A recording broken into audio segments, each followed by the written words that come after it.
Adeta tüm ülke Acıbadem'de vinci asılan erkek cesedinden bahsediyor. Adamın biri bir cinayet işliyor ve cesedi getirip emniyetin karşısına asıyor.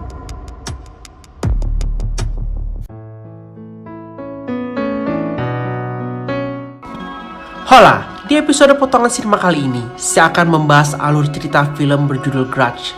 Film asal Turki yang berjudul asli Kin ini tayang di Netflix. Seorang kepala polisi Harun mendapat penghargaan sebagai polisi terbaik karena sukses menyelesaikan kasus besar. Oleh atasannya, Harun diberitahu kalau dia akan mendapatkan promosi sebagai kepala kepolisian. Tapi, dia tidak boleh menimbulkan masalah dan harus tetap tenang-tenang saja sampai hari pengangkatannya itu. Harun lalu merayakan dia mendapatkan penghargaan itu bersama tim di kepolisiannya.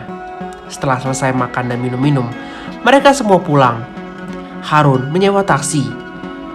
Selama dalam perjalanan, ia berbicara dengan keluarganya di telepon dan lalu tertidur. Namun, supir taksi membawa Harun ke lokasi terpencil dan berusaha membunuhnya. Harun melawan, dan ia berhasil lolos dari serangan itu dan akhirnya membunuh supir taksi itu. Keesokan harinya, supir taksi itu ditemukan tergantung di derek di tengah kota yang sibuk. Derek itu berada tepat di depan kantor kepolisian. Atasan Harun jadi keki. Dia lalu emosi banget dan memerintahkan Harun untuk segera menangkap pembunuh supir taksi itu. Harun jadi bingung. Siapa yang memindahkan mayat supir taksi itu ke derek? Emre, polisi junior di tim Harun, menemukan bukti kalau Harun berada di taksi itu. Untuk melindungi atasannya, dia menyimpan bukti itu. Dari hasil penyelidikan, Emre mendapatkan rekaman CCTV seorang pria membawa taksi dengan mayat supir taksi itu di bagasi. Polisi lalu segera mengejar pria itu. Setelah ditemukan, Harun lalu menembak kaki orang itu dan pelaku itu pun jatuh dari gedung dan meninggal. Saat kasus mayat di derek itu akan ditutup, ternyata ada bukti forensik yang menyatakan bahwa pria itu bukanlah pelakunya. Harun lalu menyelidiki kasus itu makin dalam dan menemukan kalau kasus itu terkait dengan Gulendam, seorang artis wanita yang karirnya hancur karena memakai narkoba. Gulendam itu ternyata adalah anak dari seseorang yang dahulu pernah ditangkap Harun karena terbukti membunuh 7 orang dengan memberi racun pada makanannya. Harun sebenarnya tak yakin kalau pria itu yang meracuninya, tapi semua bukti mengarah ke pria itu.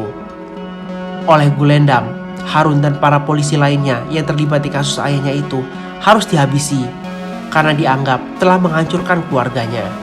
Tapi rencananya gagal karena Harun berhasil selamat. Sedangkan 3 polisi lainnya sudah berhasil dibunuh. Gulendam akhirnya menyerahkan diri ke polisi agar dapat bertemu dengan Harun. Dia pun bilang sama Harun kalau dirinya memiliki rekaman video bukti bahwa Harun yang membunuh supir taksi itu.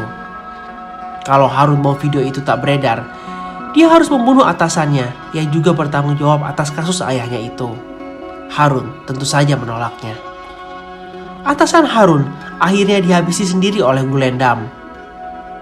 Setelah melakukan aksinya, Gulendam lalu pilih menghabiskan nyawanya dengan memakai narkoba.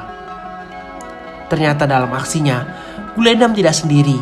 Dia punya abang yang selama ini menyamar di kepolisian. Dia adalah Emre, si polisi junior itu.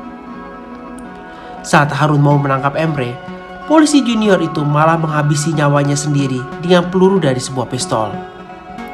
Film Grudge ini 30 menit awalnya seru banget, tapi terus kayak kehilangan keseruannya. Padahal aturannya pas penyelidikannya itu bisa menjadi intens, tapi ini malah ya biasa aja. Dan hal biasa ini terus menjadi biasa sampai filmnya habis. Kejutan-kejutan di film ini juga jadinya biasa aja. Film berjudul asli Kin ini padahal punya potensi menjadi film yang luar biasa, terutama karena akting Yilmaz Erdogan yang memerankan Harun itu bagus banget. Dia kelihatan sekali sebagai polisi yang depresi. Cuma pemeran lainnya malah biasa aja aktingnya. Apalagi yang jadi Emre, kaku gitu aktingnya. Walau nggak sekaku Kanebo sih. Demikian potongan sinema kali ini. Jika kamu menyukai channel ini, tolong bantu subscribe, share video ini ke teman-temanmu, berikan like, komentar, dan jangan lupa untuk menyalakan tombol notifikasinya. Sampai berjumpa di episode potongan sinema lainnya. Semoga bahagiamu dimudahkan hari ini. Sampai jumpa. Bye.